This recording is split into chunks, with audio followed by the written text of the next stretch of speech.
It's about I gotta say, it's the stupidest thing in sports. Gets the ball, gets back, pulls up for the win. Got it!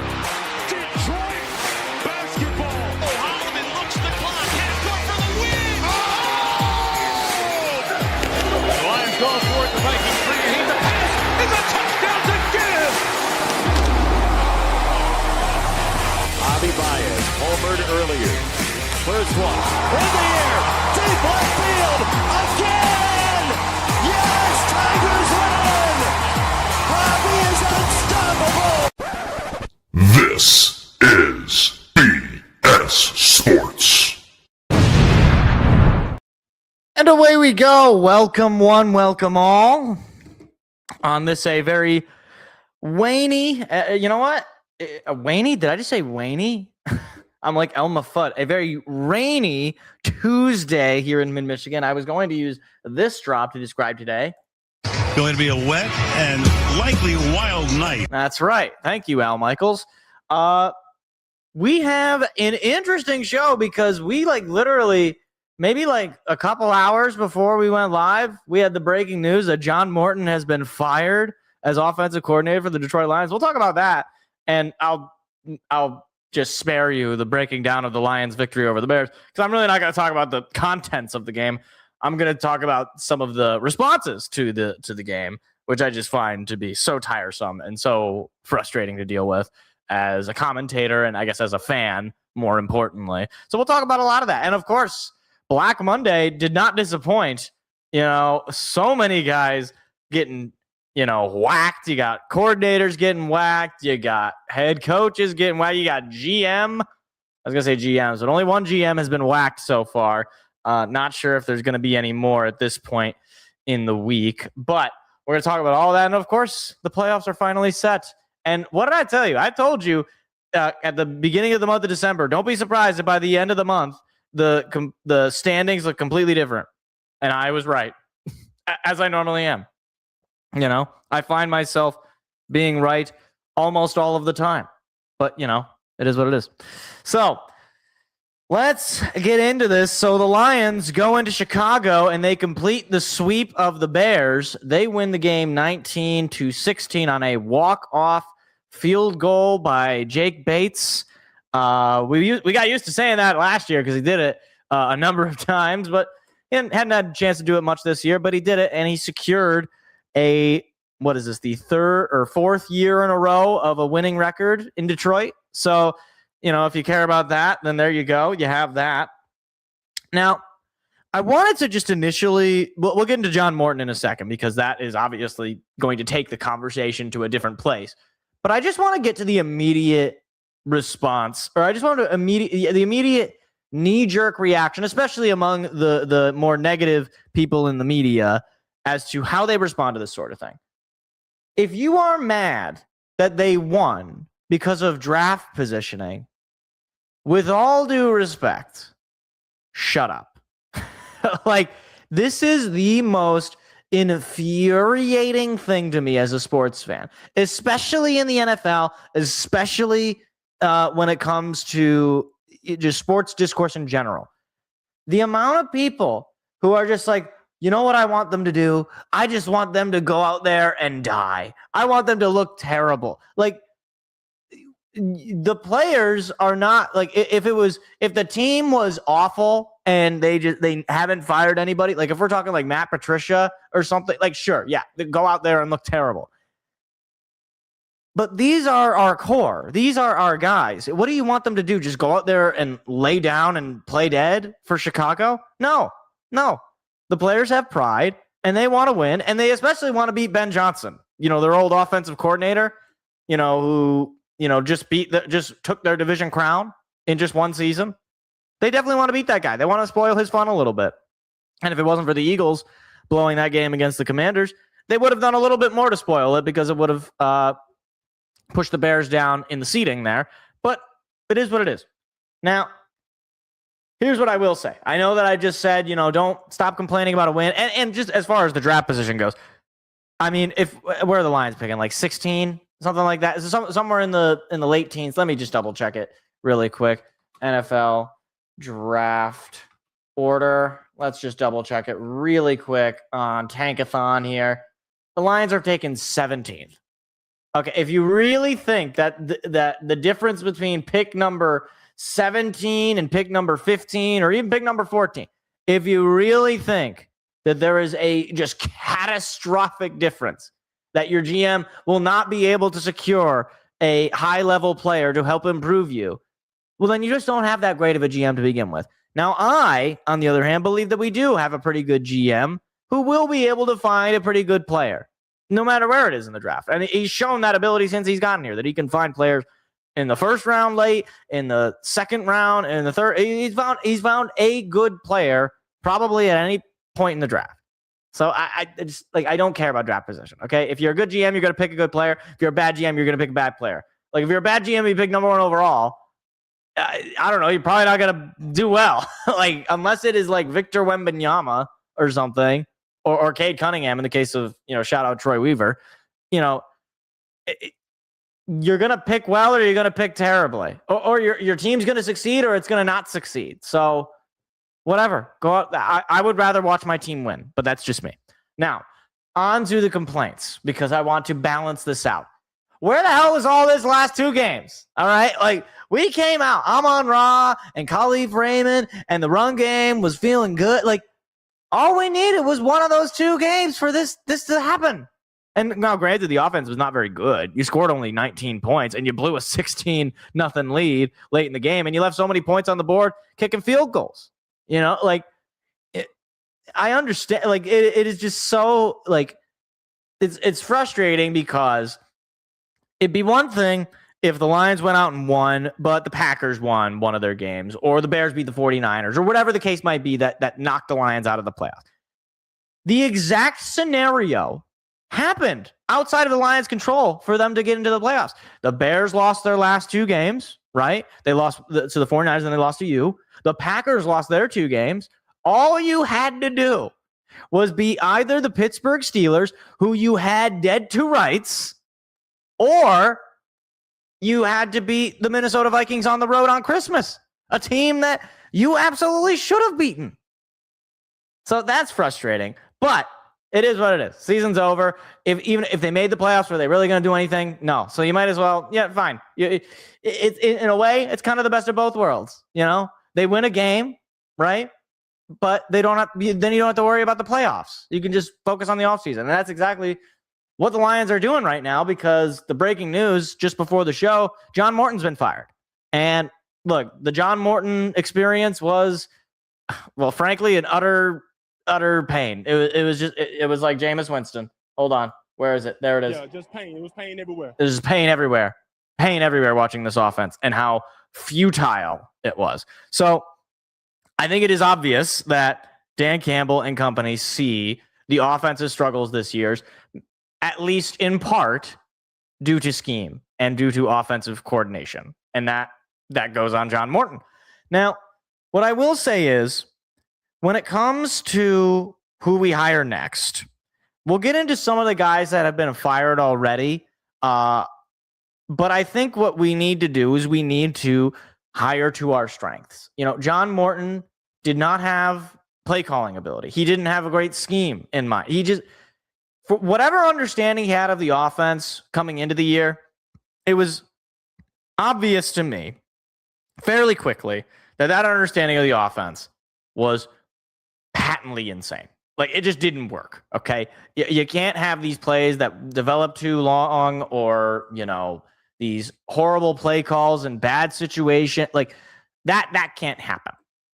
So who do you go after? Well, probably want to go after someone who, I know this is crazy, is very similar to Ben Johnson. You know, like someone who can play calls, or that you can trust to call to.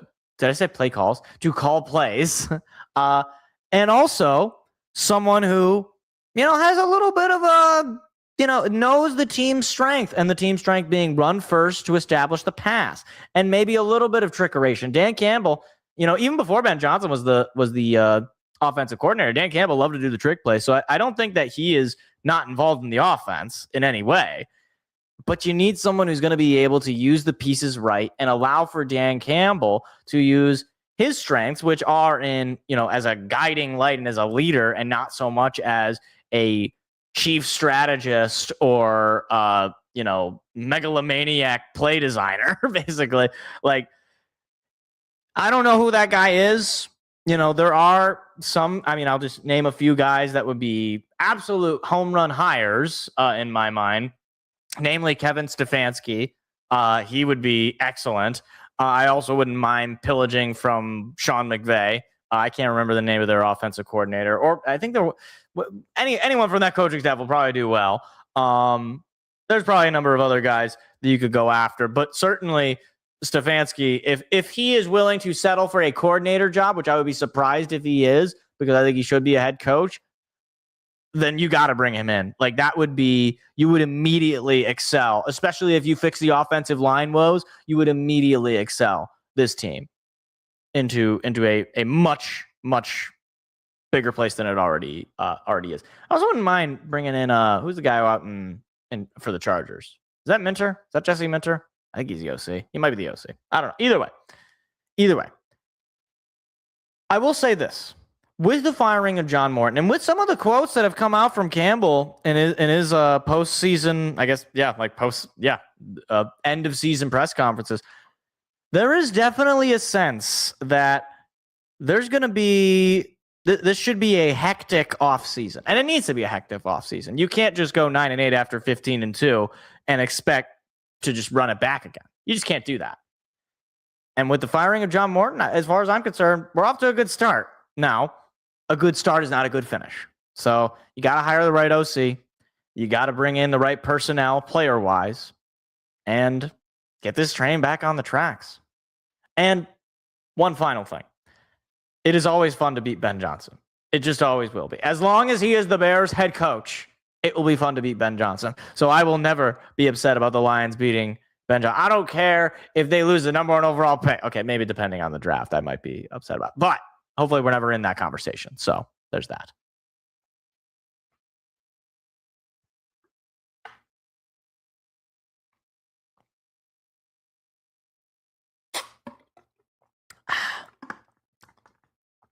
Why is there like nobody at this Penn State game? This Michigan-Penn State game. It looked like there was about 100 empty seats. Are they not back at school in Penn State? I thought school started back up for people. It's like, seriously, there's more Michigan fans than there's Penn State fans. I guess that makes sense. Penn State's not very good. Remember when Penn State used to be kind of good at basketball, like a few years ago? I do remember that. They were not like great, but they were sneaky. I remember that. They were a little sneaky. Anyway.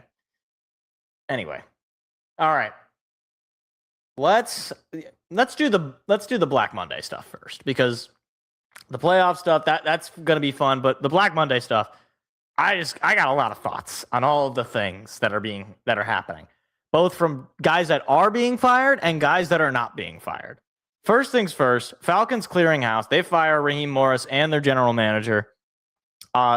Look, Raheem Morris, I hated the hire to start with. I thought it was stupid to bring in a guy who wasn't successful as an interim with you. It just didn't make a whole lot of sense. Like, I guess if you want to say anything nice about it, like, okay, they were bringing him in from, what was it, the Rams? I believe he was with the Rams briefly there.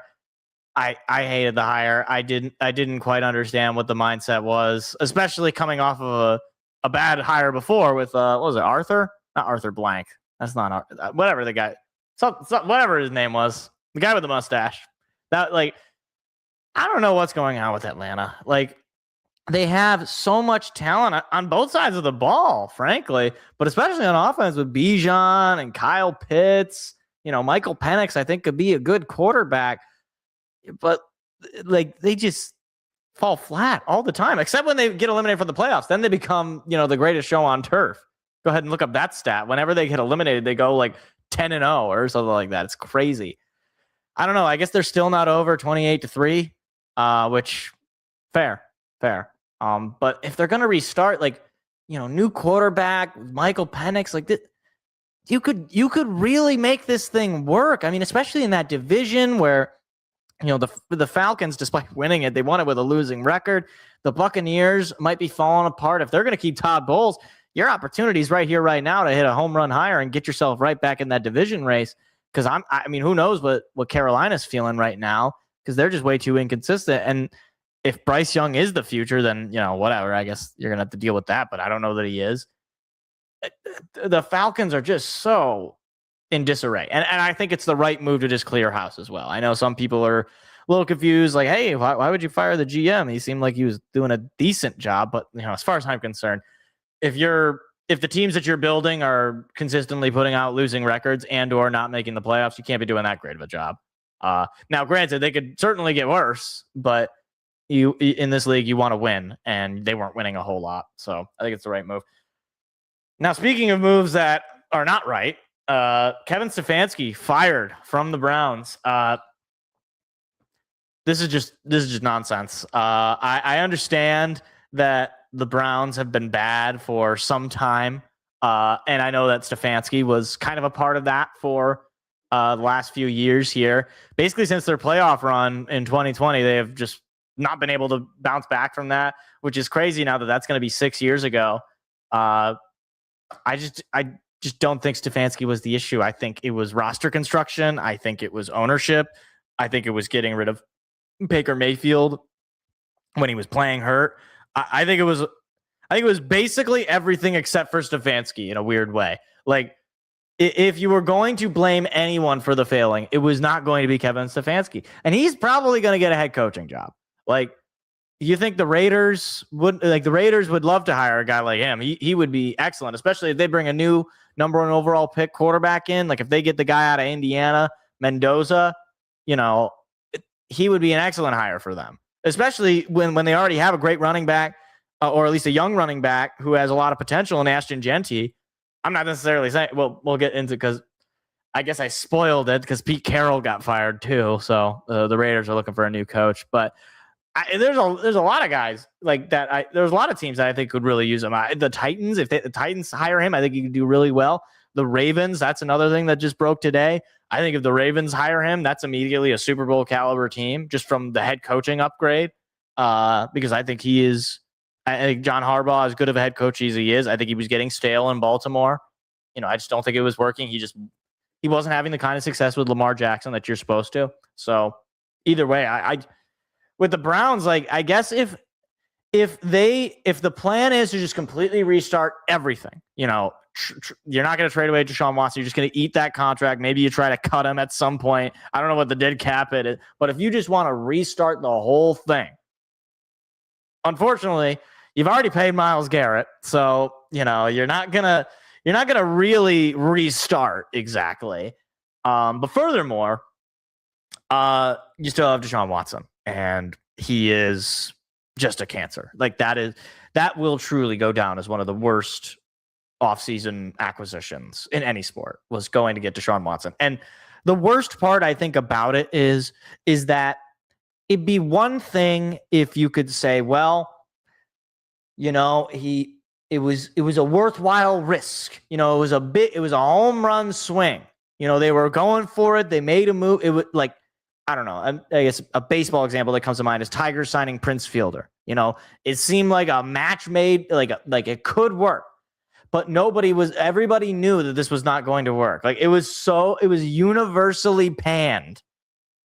And what do you know? It did not work. Not even in the slightest. Now, speaking of things that did not work, Pete Carroll, he's out on Vegas. I mean, I don't know why they brought him in. I don't know why he took the job other than money. I don't know why they didn't fire him in the middle of the year. Like, he was terrible. And he was part of the reason, in a way, the Seahawks were kind of trending downward the last couple of seasons. I mean, look where they are now, the number 1 seed with a new coach. Yeah, I think if they would have kept him, they probably would have stayed in the mushy middle where they were. He's long past his prime. He's a Hall of Fame coach. He's one of the great football minds, one of the great football personalities. And he's going to have his gold jacket for sure. But it's just not a good fit. And it was leave it to the Raiders to bring in a coach past his prime. The other coach that is out, not in his prime necessarily, Jonathan Gannon in Arizona. Yeah, I really thought Arizona was going to take that next step. I really thought Gannon was going to have his guys ready.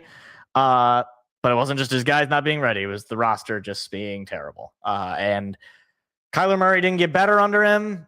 I guess you could say he got worse, but I think he was already pretty bad under Cliff Kingsbury, especially down the stretch there. But yeah, he was always kind of like I'm pretty sure I remember reading Cardinals fans saying stuff like, every time you look at him, he just has no expression. And yeah, I remember when the Lions played him last year, it was like, okay, maybe the Falcons and the Cardinals are just the same team to me. Maybe the Cardinals will be kind of tough. And it's like, no, we just kind of suffocated them. You thought maybe, okay, they got Marvin Harrison Jr. Did people even remember that? What did Marvin Harrison Jr. even do this year? Did he get hurt? Because has he done anything at all? He was supposed to be like the best wide receiver in the class, and he had a good rookie year, but what did he do this year? Like, this isn't me being smart. I genuinely don't know. So, and then a couple of coordinators. Well, before we get to the coordinators, John Harbaugh got fired. I think that's crazy. But at the same time, I did allude to it. I think his His message was probably a little stale at this point. He wasn't winning a whole lot in the playoffs with Lamar Jackson. He's an all-time great head coach. He's probably a Hall of Fame coach. He's, again, similar to Carroll. He's one of the better personalities in the league. He's probably going to be hired as head coach very soon. I just talked about the Raiders, and I'm sure the Raiders would be interested. I'm sure the Giants would be interested. The Titans would probably be interested. He's going to be a head coach. I saw somebody make a post on the Lions subreddit that said, "Hey, what do you think of John Harbaugh as OC?" It's like he's been a head coach for like 2 decades. I don't think you understand. Like, that's not, you don't go from head coach of like a decade and a half to offensive coordinator. That just doesn't happen. It's like asking is Bill Belichick going to leave North Carolina to come be our DC? No, he will never be anybody's coordinator ever. He will only ever be a head coach, ever. Now a couple of coordinator fires as well. Obviously, I mentioned John Morton in the Lions segment, but Cowboys fired Matt Eberflus. I don't know why he got hired in the first place. This is their 4th DC in as many years. So, needless to say, things are not going well in Dallas. So, I'm sure I really thought Eberflus was doing a fine job for them. I think they should have given him another chance. So, give him a shot. Give him a shot. I don't know. Is there a bad DC that I can recommend? Anybody know? Who's the Raiders DC? He's probably not that good. Hire him. I don't know. Hire Matt Nagy to be your DC. I don't know. Hire John Morton to be your DC. Sure, why not? And then Cliff Kingsbury out as the I don't know why I put it as DC. He's at Washington, I believe. Or OC, not DC. Yeah, I think he's a bit of a overrated mind. I think he got a lot of accolades for what he did with Baker Mayfield, and I think what he did for Kyler Murray when he was at Oklahoma. But I don't. He might have a role in a particular team, and Washington was old, and they had a lot of injuries. Maybe it just wasn't a great fit. I'm sure he'll probably find some job. Guys in the NFL almost never get fired permanently. Unless you're like truly that horrible. But yeah, it just wasn't working, obviously. You saw their offense last year. Now, granted, again, injuries to your quarterback, injuries to your everything. It doesn't help, but yeah, kind of a weird thing. Now, as far as what team I think is going to do well, the one final thing, okay? Zach Taylor still has a job. How? How does this man have a job? Since going to the Super Bowl, he's lost the AFC Championship game. I think it was the championship game. And then he has proceeded to have the worst defenses ever. Like, this past year's defense was somehow worse than the last year's terrible defense. And he maintains a job. Like, if I'm a Bengals fan, I'm furious. You need somebody new. You need somebody that is capable of hiring a defensive coordinator or attracting good defensive players. The Bengals are just an incredibly frustrating team. Like, to the point where, like, I don't have a second team. I don't really, I guess I root for other teams based on players that I might like. But the Bengals, I just feel sorry because that Super Bowl they had it right there for them, and they blew that, and now they're just holding on to this guy who's living off the reputation of making that one Super Bowl. And I get it. If Dan Campbell made a Super Bowl for the Lions and lost, I'd be hard pressed to want to fire him too, unless he was truly doing the kind of job that Zach Taylor's doing. But man, this is just, what does a guy got to do to get fired around here? And the Giants GM also stays, which is kind of interesting. So we'll see. That one is, yeah. This is why bad organizations stay bad, basically, is because they don't learn. At least with the Lions, we'll see. Maybe they'll just go back to not learning. But at least with the Lions, it appears as though they have learned from past mistakes. Teams like the Browns, teams like the Bengals, teams like the Titans, the one thing that they don't do is they don't learn. They like whatever mechanism in the brain that needs to go off for learning, It doesn't go off for them. It just, I don't even know if they have it. They might have gotten it removed. They might have gotten a lobotomy, like JFK's daughter. I think it was or his sister, not his daughter. That's a real fact, by the way. You can look it up. His sister got a lobotomy. We're gonna get you a lobotomy. Never mind. It'll make your brain work better. We'll take out the bad parts. That's my JFK impression. Is that offensive? No.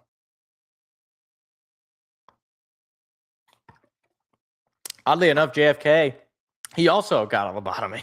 That's offensive. That's offensive. That's not funny, Mike. Don't say that. He got shot in the head on national TV. Was it national TV? I don't know if it was live. I don't think there was live TV in the 60s.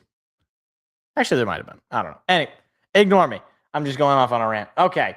Playoffs. Playoffs are finally set. We got a lot to talk about, so I'll just quickly kind of overview the two number one seeds in either conference. Broncos with the number one seed in the AFC. They are kind of a interesting case because on any given day, you could get the worst offense you have the displeasure of watching. But on every day, you will pretty much always get an elite defense. And look, we've seen a Broncos team win a Super Bowl on the back of an elite defense with a bad offense. We saw it in that final year of Peyton Manning over 10 years ago to this point. I think that they could get it done just based on how dominant their defense is. And look, in the playoffs, the best defenses are going to be the toughest ones to lose. So I think they're going to be tough, but I'm not totally sold on them compared to some of the other AFC teams. But it is theirs to lose ultimately, in my mind. In the NFC, you got the Seahawks. I think they are a far more complete team than the Broncos are. Sam Darnold's having an incredible year, even better, I think, than his season last year with the Vikings. And he's earned himself a number one seed. Problem for him, though, is I still don't quite trust big game Sam. You know what it is? I can't get the image of last week of the year with the Vikings, game on the line and every single missed throw to Jefferson in the end zone and then ultimately getting blown out in that game against Detroit last year. I can't get that out of my mind. That is the lasting impression I have as a Lions fan of Sam Darnold. And he can exercise those demons, and he certainly has this year. I think he has emerged as, a pretty good redemption story quarterback, a la, Jared Goff or some of these other quarterbacks who have gone on. Brett Favre is another example of a quarterback who started one place and got reclaimed and turned out to be really quite good. I do think with their defense, because their offense, I think, is probably more consistent than Denver's. I think compared to the two number one seeds, if it's number one seed, if it's Broncos, Seahawks in the Super Bowl, I'm probably going to take the Seahawks, which is funny because that'd be a rematch of the last time they were in the Super Bowl when the Seahawks won their one and only Super Bowl, actually, in that blowout win against it was best defense against best offense. It was supposed to be this great game, and it turned out to just be a complete blowout. So, yeah. Also, the other thing, I didn't even point this out, we could also have a potential home game Super Bowl for San Francisco. If they manage to make it to the Super Bowl, it'll be in Santa Clara, which is where they play. I don't know why they're not called the Santa Clara 49ers, but maybe it's the same reason that the Jersey Giants are not called the Jersey Giants, because they're whatever. It doesn't sound as cool to say the New Jersey Giants. It sounds way cooler to say the New York Giants. Whatever. I don't care. All right, now on the point of who's actually in the playoffs, Steelers get bailed out on a missed field goal. I don't care. Aaron Rodgers doesn't deserve that. That's ridiculous. Tyler Loop, you should have made that kick. I feel sorry for the man. Some of these people on the internet gotta stop. And I don't know how much of this is real or how much of this is just bots. These guys who are commenting. I mean, there was a picture of him getting engaged to his now fiance, and people were posting I hope you guys are divorced. It's wow, this is football. I am not.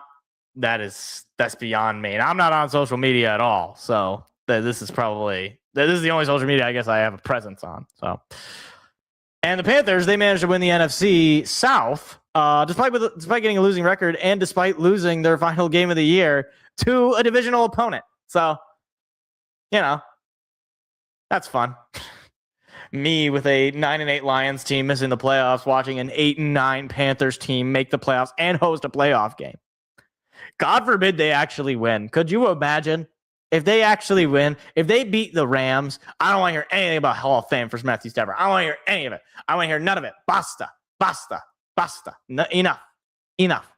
Other thing to talk about, or no, actually, other thing, we're done. We're just going to preview some of these games real quick. I'm going to give my picks at the very end. That'll be the final segment of the show, but just previewing some of these games. First of all, Panthers-Rams, that'll be the first one. Panthers are really a wild card. You don't know what you're going to get with this team. One day they look like world beaters. The other day they looked like they did on Saturday, basically.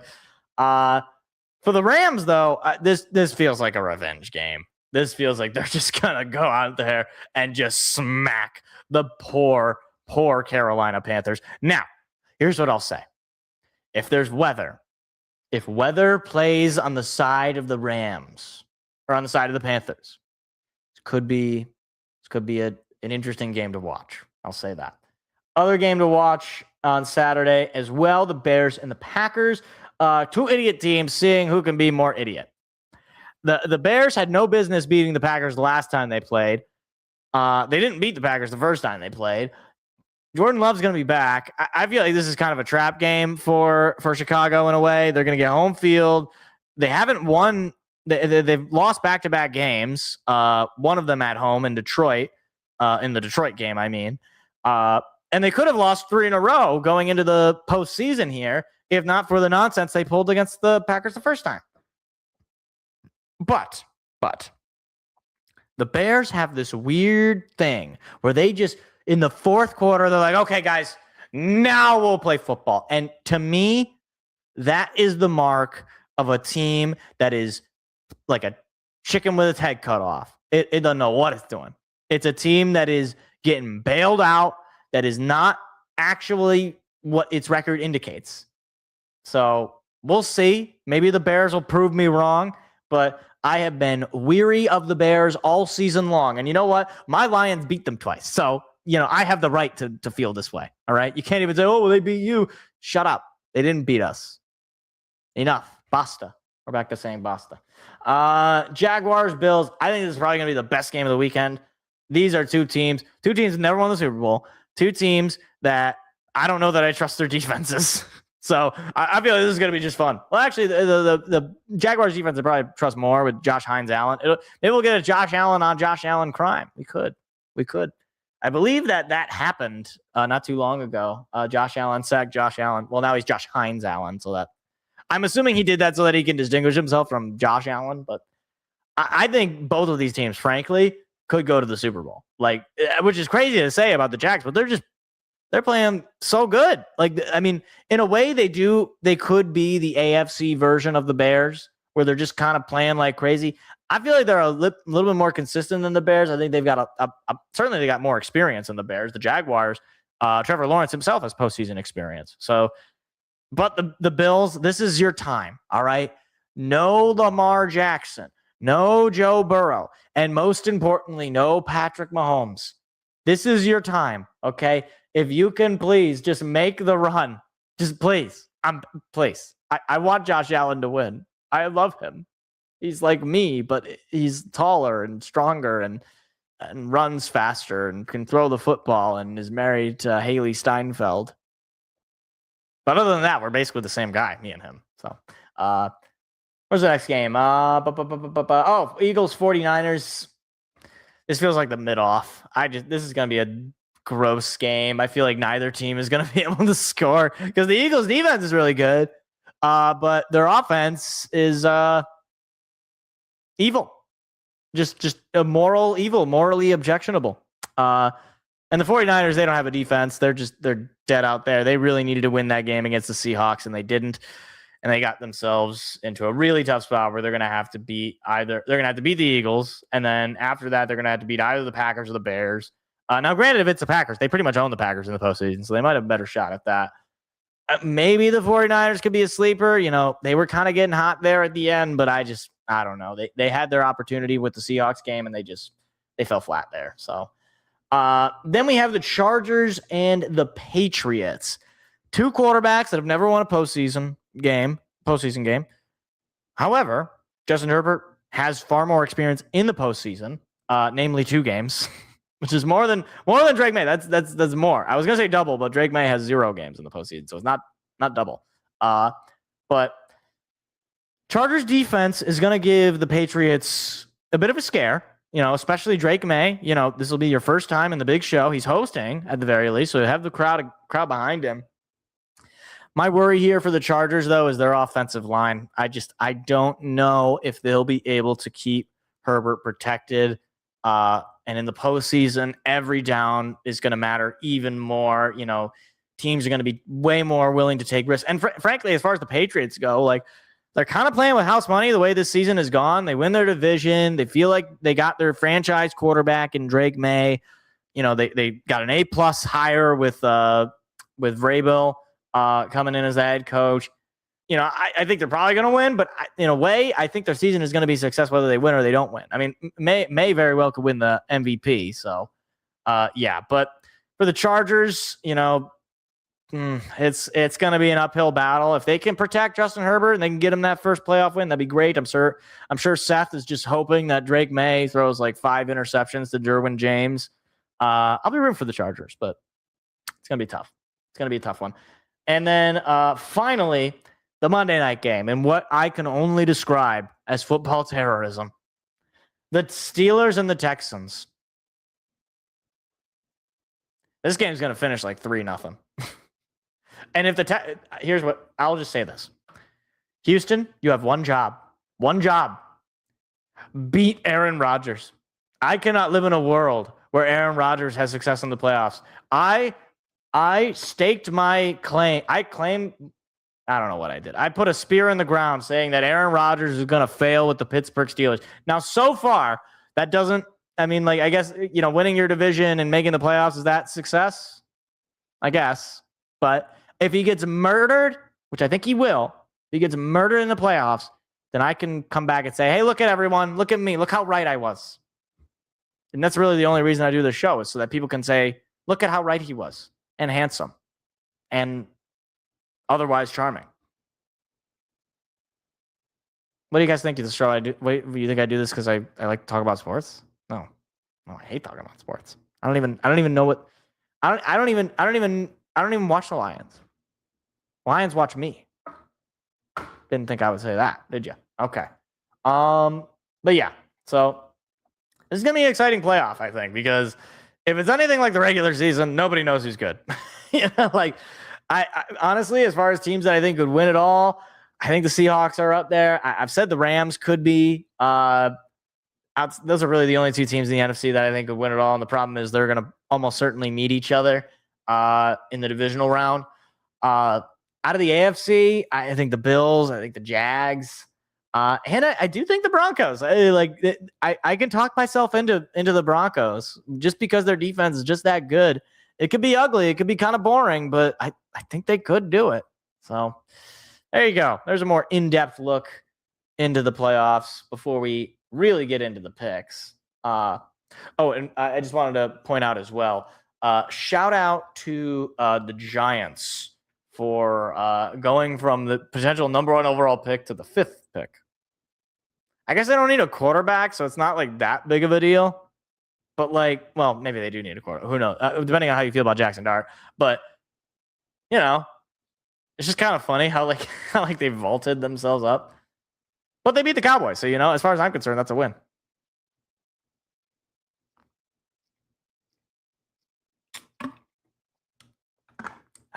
All right. Meanwhile, Penn State was playing a close game with Michigan until they weren't. Now they're down 10, 37-27, minute 35 to go. They've already got 8 fouls. Jeez. I guess that's not that bad. They are 0-3 in the conference. Yeesh. You guys ever see a Nittany Lion? Hold on. Before we get into the picks, hold on. Nittany Lion. Okay, let's see. There he is. There he Look at this guy. I love this guy. Look at this guy. Hold on. Wait a minute. Let me open link a new tab. No, not open link. Open image. Open image. Open image a new tab. There it is. Hold on. Get ready. Are you guys ready? All right. Are you ready? Are you sure? Get ready. Okay, this is get ready. There it is. That's a Nittany lion. That's a beautiful animal. I mean, look at this. Look at the. It's really a mystery that this thing went extinct. I mean, look at that intimidating face. Can we zoom in? Hold on. Let's zoom in a little bit. Look at this. Can we read? The eastern mountain lion, Puma concolor, became extinct in Pennsylvania in the late 1800s. Look at him. Look at him. He's beautiful. I just want to give him a hug. It's almost like it's like an uncanny valley for animals. You know? It's like it's not quite lion-like. But I'm just saying, you know, we really made a mistake letting this thing go extinct. What a beautiful creature. Anyway, that's enough of that. Nope. There we go. I just disappeared. Look at it. That's actually kind of funny. I'm gone. Where did I go? I'm back. Okay. All right. So it is finally that time of the show. We did do a little bit of a more in-depth preview of the playoffs, of the wild card matchups, but it is now officially time for me to lock in the picks. Let's hit the music, shall we? What are we at? This one, I believe.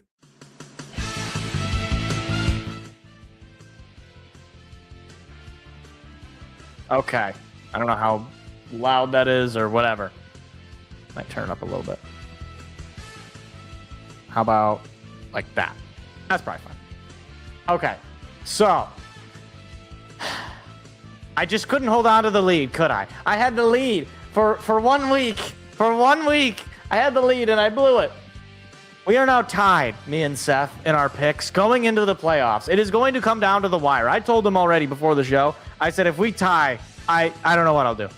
It'll be a travesty if we end up tied. After all of that, after all my comeback effort, if we just tie, I'll lose my mind. I'll be completely apoplectic. I'll be words. Rams at the Panthers starting off wild card weekend. Seth is taking the Rams in this one, and I'm going to have to agree. As funny as it would be, as absolutely hysterical as it would be to watch Sean McVay and Matthew Stafford lose in Carolina 2 times, not once, but 2 times in one season, and to see the losing record Panthers actually win a playoff game, that would be just a delight in this season, and especially at the cost of Matthew Stafford. I don't think they're going to win. This is going to be just a massacre, just an absolute shellacking. It's going to be ugly. It's going to be bad. Puka Nacua is probably going to go on a live stream and talk about how much he wants to. We're not going to end that sentence. We're going to move along. Packers at the Bears. Seth is taking the Bears. I am going to take the Pack. I am going to say this is a trap game for the Bears in the playoffs.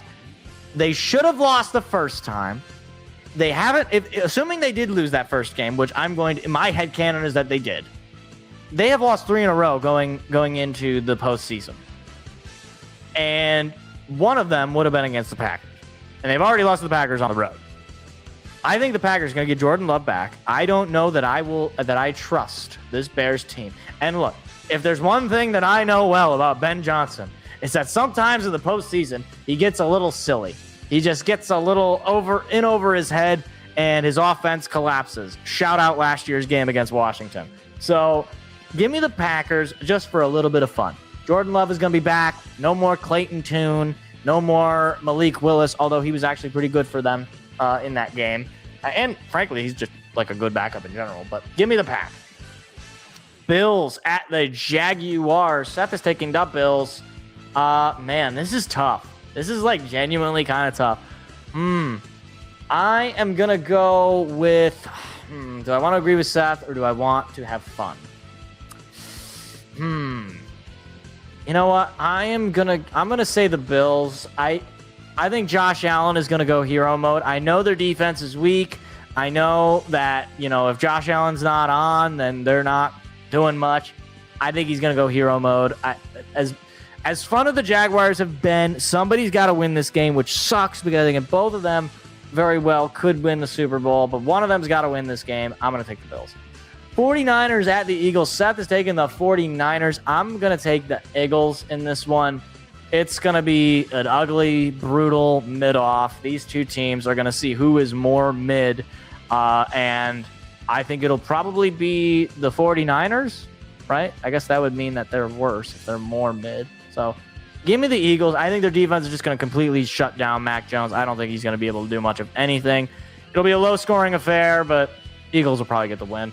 Chargers at the Patriots. Seth is taking his beloved Chargers. Hold on. Where's the Schwarzenegger? Where is he? There he is. Go Chargers, go. Go Chargers, go. I hate to be mean. I do. I just don't know that the Chargers will be able to protect poor Justin Herbert. I don't know. In the playoffs, I know. I do probably trust the Charger defense over the New England defense, but I don't think they'll be able to score consistently. I think Drake May has the ability to put the team on his back and really deliver a win. So give me the Patriots to get the dub. And then finally, on Monday night, God willing, one of these teams is going to win. The Texans visiting Pittsburgh, taking on the Steelers. Seth is taking the Texans, and I will agree. I hate the Steelers. I hate Aaron Rodgers. I hate everything he stands for. I hate the way he looks. I hate the way he talks. I hate him. I hate Aaron Rodgers. I don't like him. I want him to lose. I want Danielle Hunter and Will Anderson to sack him 100 times. I hope they don't get off the field. No, that's not true. I mean, maybe you know what happened in The Dark Knight Rises? In the field, that would be nice, to be honest. But no, yeah, I think the Texans are a much better defense for one, and I think they've really been, riding a pretty strong wave here. So give me the Texans to get the win over the Steelers. I think the Steelers have been playing with fire for too long, and Mike Tomlin doesn't win playoff games anymore. So, All right, rounding it out here. Rams at the Panthers. We are both taking the Rams. Packers, Bears. I am taking the Pack. Seth is taking the Bears. Bills, Jaguars, both taking the Bills. 49ers, Eagles. I am taking the Eagles, and Seth is taking the 49ers. Chargers, Patriots. I am taking the Patriots, and Seth is taking his beloved Chargers. And finally, Texans, Steelers. We are both taking the Texans, and those are your wild card round picks. All right. Shorter show. I mean, I guess there wasn't anybody wanted to stop by in the chat. That's okay. It's all right. Just listen in. Free entertainment. That's all it is. So, appreciate anybody for stopping by and listening in, though. Please hit the like and the subscribe button if you have not already. This is our first show of the new calendar. I didn't even say Happy New Year. I realized. Well, actually, to be fair, the Happy New Year, the statute of limitations is out. We can't say Happy New Year anymore. Can't do it. Sorry. It's not Happy New Year. You get about 3 days. You get about 3 days, then no Happy New Year. Thanks for the show. No problem, Andrew. That's what I live for.